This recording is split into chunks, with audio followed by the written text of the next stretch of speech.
Emakhosini bogogo nabomkhulu, so namhlanje sihlaziya amaphupho, right? I would love to interpret iphupho leli a lot of people baye babuze ngalo.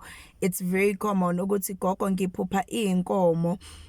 It's either ngiphupha mina ngilusa inkomo noma ngiphupha inkomo zisegcekeni or ngiphupha kunenkomo eyodwa elahlekile.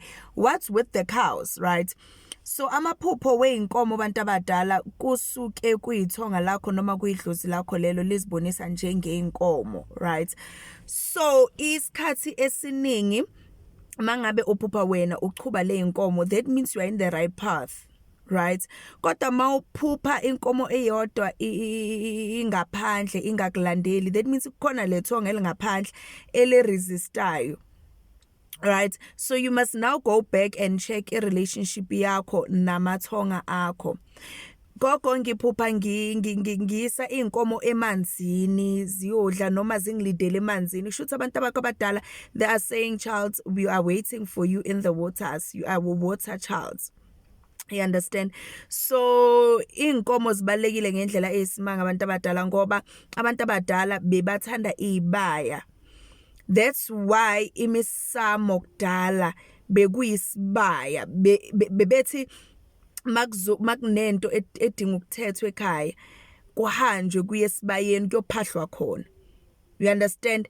Isibaya sibalekile. Kwesinye isikhathi uye ubone ukuthi mhlambe emndenini kukhona amanzi amnyama aphehliwe kunokuthi kushone umuntu, maybe kunembuzi ezoshona, kusho ukuthi imbuzi le ithathe ispace salomphefumulo bofanele uphume emndenini. So isibaya sibalekile ngendlela eyisimanga. So unfortunately manje umhlaba sowathathwa. Manje sesiphila emadolobheni, sesiphila kuma townhouse, sesiphila kuma duplexes, you understand, kuma flats. Akusena sibaya, vele uzosibeka phi isibala eGoli. So us having to go back to our ancestors, us having to go back to our roots, it's us having umhlaba back. It's us having umhlaba back. Umhlaba wabokhokho nabomkhulu bethu. Yiyo lebe bayazi. Omunye uyethi yazini leyo I'll get back to it, but for now bengifuna ukukhuluma ngale inkomo because I think I was about to go too far in terms of abantu abadala mabakhuluma ngomnotho bakhuluma ngani. You understand? So anyways guys, thank you so much for ukubukela ichannel yami. Ndingakhohlwa ukucomment nokushare ama video wami. Can't wait to see you on to the next upload. Ngiyanithanda.